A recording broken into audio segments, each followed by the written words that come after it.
তুমি কি কখনো ভেবে দেখেছো যে কিছু মানুষ কেন সমাজে এত বেশি সম্মান পায়, অথচ কঠোর পরিশ্রম ও কঠোর চেষ্টা করার পরেও তুমি তোমার যোগ্য সম্মানটুকু পাও না? মানুষকে নিজের দিকে আকৃষ্ট করতে পারো না, নিজেকে সবার সামনে তুলে ধরতে পারো না। সমাজে নিজের অবস্থান শক্তিশালী করতে হলে শুধু কঠোর পরিশ্রম করলেই হয় না, তোমাদেরকে কিছু মানসিক কৌশলও জানতে হবে। আজকের এই ভিডিওতে আমি তোমাদেরকে বলবো ডার্ক সাইকোলজির এমন 4টি শক্তিশালী কৌশল যা ব্যবহার করে নিজের মূল্য সমাজে বাড়িয়ে তুলতে পারবে। তো চলো ভিডিওটা শুরু করা যাক। পয়েন্ট নাম্বার 1, রহস্যময়তা বজায় রাখা। প্রথম কৌশল হলো নিজেকে সবসময় রহস্যময় রাখা। মানুষ সাধারণত সেই ব্যক্তিদের প্রতি বেশি আকৃষ্ট হয় যাদের সম্পর্কে সবকিছু সহজে জানা যায় না। মানুষ যে জিনিস সবথেকে সহজে পেয়ে যায় সে জিনিসের মূল্য দিতে জানে না। তাই যদি তুমি নিজের পরিকল্পনা, ব্যক্তিগত জীবন বা ভবিষ্যৎ লক্ষ্যের সবকিছুই খোলামেলা বলে দাও, তাহলে তোমার মূল্য সর্বদা কমে যাবে। নিজেকে যত পারো গোপন করে রাখো, তাই সবসময় সবকিছু তথ্য নিজের মধ্যে রাখো এবং প্রয়োজনীয় ক্ষেত্রেই প্রকাশ করো। এতে করে মানুষ তোমার প্রতি বেশি আগ্রহী হবে। পয়েন্ট নাম্বার 2, নিয়ন্ত্রণ করুন নন ভার্বাল কমিউনিকেশন।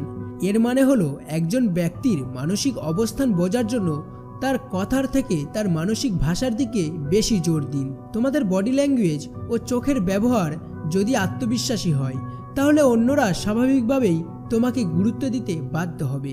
নিজের বডি ল্যাঙ্গুয়েজকে কিভাবে আত্মবিশ্বাসী করে তুলবে তার কিছু টিপস হলো: সোজা হয়ে হাঁটো ও সোজা হয়ে বসো।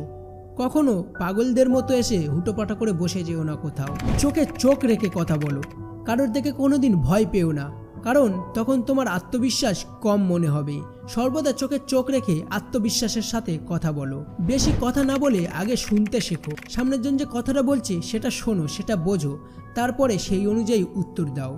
আমাদের তৃতীয় পয়েন্ট হলো মানসিক দূরত্ব তৈরি করা। আমাদের সবচেয়ে বড় ভুল যা অনেকে করে, তারা খুব সহজলভ্য হয়ে যায়। তোমাকে কেউ ডাকলো এবং তুমি সবসময় তার ডাকে হাজির হয়ে যাচ্ছ। এটা করলে ধীরে ধীরে তোমার গুরুত্ব সেই মানুষটার কাছে কমে যাবে। তাই সর্বদা নিজের গুরুত্ব বজায় রাখো। আর এর সঠিক কৌশল হলো মাঝে মাঝে নিজেকে অপ্রত্যাশিতভাবে দূরে সরিয়ে নেওয়া। এতে মানুষ তোমাকে বেশি গুরুত্ব দেবে, কারণ আমরা সাধারণত সেই জিনিসগুলোর মূল্য দিই যেগুলো সহজে পাওয়া যায় না। 4, নীরব প্রভাব বিস্তার করা। বেশিরভাগ মানুষ কথার মাধ্যমে প্রভাব বিস্তার করতে চায়, কিন্তু আসল শক্তি লুকিয়ে থাকে নীরব প্রভাবের মধ্যে। আপনার অবস্থান শক্তিশালী করতে চাইলে কম কথা বলুন এবং কাজের মাধ্যমে প্রমাণ করুন যে আপনি সঠিক এবং আপনার শক্তি কতটা। একজন প্রকৃত নেতা সবসময় সবচেয়ে বেশি কথা বলে না, বরং তার উপস্থিতি এমন হয় যে অন্যরা তাকে অনুসরণ করতে চায়। তাহলে বন্ধুরা, আজকের ভিডিওতে আমরা শিখলাম কিভাবে ডার্ক সাইকোলজির কৌশলগুলো ব্যবহার করে নিজেকে সমাজের কাছে মূল্যবান তৈরি করে ফেলবে। এই কৌশলগুলো ব্যবহার করলে তুমি খুব সহজেই নিজেকে এমন একটি অবস্থানে নিয়ে যেতে পারবে যেখানে অন্যরা তোমাকে সম্মান করবে ও সবাই তোমাকে গুরুত্ব দেবে। আশা করি তোমরা এই কৌশলগুলো মেনে চলবে।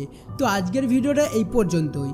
ভালো লাগলে চ্যানেলটাকে একটা ছোট্ট সাবস্ক্রাইব করে লাইক করে দেবে, যাতে আমরা এইরকম ভিডিও বানাতে আরও উদ্বুদ্ধ হই। তাই আমাদেরকে মোটিভেট করার জন্য একটা সুন্দর কমেন্টও করে যেতে পারো। ততক্ষণের জন্য টাটা, লাভ ইউ। দেখা হচ্ছে অন্য কোনো ভিডিওতে।